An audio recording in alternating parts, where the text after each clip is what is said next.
就会最重一点啦。那当然了，比如说我们这个人间道就是这样的规律嘛，道有道规，行有行规嘛哈。比如说你在背后谋划什么事哈，如果他妈出了事儿的话啊，不管什么墨西哥鬼黑鬼都包不住火的。我跟你讲哈，谋杀罪那个盟主哈，那个罪是最大的哈。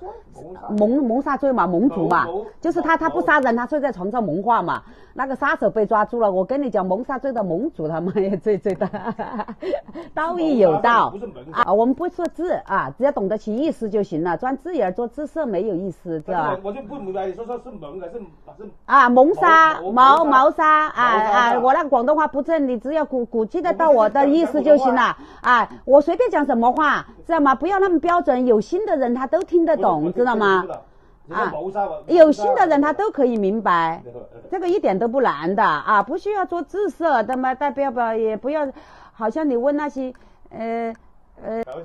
你冇嚟做我字色啊，冇話開唔開心，係咪先？我都係同你講啊，你明明聲你別明白，你嘴巴又亂講，係咪先？